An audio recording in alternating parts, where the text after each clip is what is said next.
Hello दोस्तों। भाद्रपद मास की शुक्ल पक्ष की चतुर्थी को देश भर में गणेश चतुर्थी का उत्सव मनाया जाता है। इस अवसर पर ज्यादातर लोग अपने घर पर गणपति लाते हैं ताकि उनके आशीर्वाद से जीवन में मंगल बना रहे।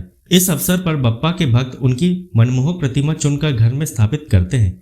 जब भगवान गणेश की मूर्ति घर लाते हैं तो उनकी नियम निष्ठा पूर्वक उनकी पूजा करते हैं। वैसे तो गणेश जी का हर रूप मंगलकारी और विघ्न नाशक है, लेकिन अपनी चाहत के अनुसार मूर्ति लेकर आएंगे तो आपकी मनोकामना जरूर पूरी होंगी। गणेश जी की मूर्ति घर लाते समय आप केवल सुंदरता के अलावा इन चीजों को देखेंगे तो आपके लिए ज्यादा लाभप्रद होगा। घर में होती है बरकत। घर के लिए बैठे हुए गणेश जी ही सबसे शुभ और फलदायी माने गए हैं। अगर आप बैठे हुए भगवान गणेश की मूर्ति लाकर पूजा करते हैं तो आपके घर न सिर्फ बरकत होती है बल्कि स्थायी धन में भी लाभ होता है। हालांकि खड़े होकर आशीर्वाद देते हुए गणेश जी की प्रतिमा अच्छी मानी गई है। यह सफलता और तरक्की की सूचक मानी जाती है। ऐसी हो गणेश जी की सूंड।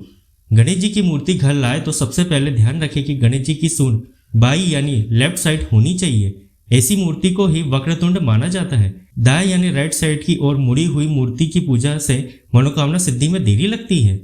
मूर्ति में होनी चाहिए ये चीजें।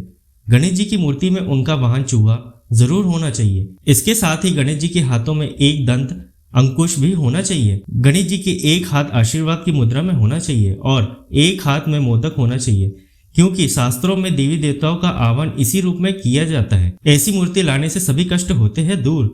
अगर आप घर पर आराम करते हुए गणेश जी की मूर्ति घर लाते हैं तो इससे घर में सुख और आनंद बढ़ता है। इनकी पूजा करने से जीवन में सभी कष्ट दूर हो जाते हैं और आपको मानसिक शांति प्राप्त होती है। वहीं सिंदूरी रंग वाले गणेश जी समृद्धिदायक माने गए हैं। सिंदूरी रंग वाले गणेश जी की पूजा गृहस्थ और व्यवसायियों को करनी चाहिए। ऐसी मूर्ति लाने से संतान की होती है प्राप्ति। संतान प्राप्ति के लिए घर में बाल गणेश की मूर्ति या तस्वीर स्थापित करना शुभ माना जाता है।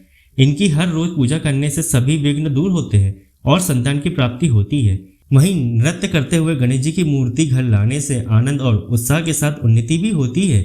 ऐसे गणेश जी की छात्रों को हर रोज पूजा करना उत्तम माना गया है। ऐसी मूर्ति भूलकर भी न लाए। गणेश जी की मिट्टी की बनी हुई प्रतिमा शुभ फलदायी मानी गई है, लेकिन बाजार में मिट्टी की मूर्ति उपलब्ध ना हो तो केमिकल वाली मूर्तियों को ना लाकर धातु से बनी मूर्ति को घर लेकर आना चाहिए। धातु से बनी हुई मूर्ति भी फलदायी होती है। घर में इस दिशा में रखे मूर्ति। गणेश जी की प्रतिमा स्थापित करने से पहले यह ध्यान रख ले कि वहां आसपास उनकी दूसरी मूर्ति ना हो। आमने सामने मूर्ति होने पर नुकसान हो सकता है। वहीं गणेश जी की मूर्ति को घर के ब्रह्म स्थान अर्थात केंद्र में स्थापित करना उत्तम माना गया है। साथ ही ध्यान रखें कि गणेश जी की सूंड उत्तर दिशा की ओर ही होनी चाहिए। घर में गणपति की मूर्ति स्थापित करने से पहले आपको कई सावधानियां बरतनी चाहिए। आइए आपको बताते हैं कि गणेश जी को घर में कहां और किस तरह स्थापित करने से सुख समृद्धि का वास बना रहता है। पहला, उत्तर पूर्वी कोने में। अगर आप चाहते हैं कि घर में सुख समृद्धि और वैभव बना रहे तो गणेश जी को घर के उत्तरी पूर्वी कोने में स्थापित करें। घर का उत्तर पूर्वी कोना पूजा पाठ के लिए सबसे बेहतर रहता है। दूसरा, पूर्व या पश्चिम में।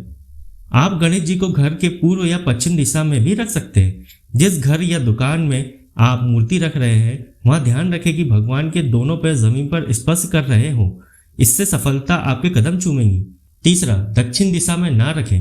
भगवान गणेश को कभी भी घर के दक्षिण में नहीं रखना चाहिए। हमेशा ध्यान रखें कि घर में जिस तरफ की पूजा घर हो वहां टॉयलेट या कोई भी गंदगी ना हो। ऐसा होने पर घर में नकारात्मक ऊर्जा आती है। चौथा, सीढ़ियों के नीचे ना रखें। सीढ़ियों के पास या नीचे भी गणेश को ना रखें, क्योंकि उन्हीं सीढ़ियों पर आप चलते हैं। ऐसा करना भगवान गणेश का अपमान होता है। पांचवा, सोने वाली जगह के पास ना रखें। हमेशा ध्यान रखें कि गणेश की मूर्ति कभी भी घर के उस कोने में ना रखें जिस तरफ सोते समय आपके पैर रहते हैं। छठवां, पीपल के पेड़ के नीचे रखें गणेश जी की मूर्ति। गणेश भगवान को पीपल, आम और नीम के पेड़ के नीचे रखना काफी शुभ माना जाता है। ऐसा करने से घर में सकारात्मक ऊर्जा आती है। अगर आपके घर में या बाहर पेड़ हो तो आप गणेश जी को वहां स्थापित कर सकते हैं। सातवां, गाय के गोबर के गणेश। गाय के गोबर से बने गणेश जी काफी शुभ माने जाते हैं।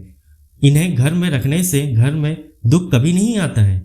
आठवां, क्रिस्टल के गणेश। घर में क्रिस्टल के गणेश जी रखने से सारे वास्तु दोष कट जाते हैं। आप घर में क्रिस्टल के छोटे से गणेश जी भी रख सकते हैं। नौवां, घर में रखे बैठे गणेश जी। बैठे हुए गणेश जी की सही जगह आपके घर पर ही है। घर पर बैठे हुए गणेश जी रखने से सफलता आपके कदम चूमती है। 10वां, बैठे गणेश जी ना हो। अगर आप अपने ऑफिस या काम करने की जगह पर गणेश जी की मूर्ति रखना चाहते हैं तो हमेशा ध्यान रखें कि भगवान गणेश बैठे हुई मुद्रा में ना हो। 11वां, जिस मूर्ति में गणेश जी के कंधे पर नाग के रूप में जनेऊ ना हो, ऐसी मूर्ति नहीं लेनी चाहिए। 12वां, जिस मूर्ति में गणेश जी का वाहन ना हो, ऐसी प्रतिमा की पूजा करने से दोष लगता है। 13वां, शास्त्रों में गणेश जी को धूम्रवर्ण बताया गया है, यानी कि गणेश जी का रंग धुएं के समान है, इसलिए गणेश जी की ऐसी मूर्ति की स्थापना करनी चाहिए। 14वां, गणेश जी को बाल भद्र भी कहते हैं, इसलिए गणेश जी की ऐसी मूर्ति की पूजा करनी चाहिए जिनके भाल यानी ललाट पर चंद्र बना हुआ हो। 15वां, गणेश जी की ऐसी मूर्ति की स्थापना करनी चाहिए जिसमें उनके हाथ में पाश और अंकुश दोनों हो। शास्त्रों में गणेश जी की ऐसे ही रूप का वर्णन मिलता है। यही थी गणेश जी से जुड़ी हुई कुछ जानकारी। अगर आपको मेरी यह जानकारी अच्छी लगी हो तो मेरे इस चैनल जिज्ञासा को लाइक करें व सब्सक्राइब करें और बेल आइकन को प्रेस करना ना भूलें, जिससे कि आपको ऐसी ही जानकारी आगे भी मिलती रहे। धन्यवाद।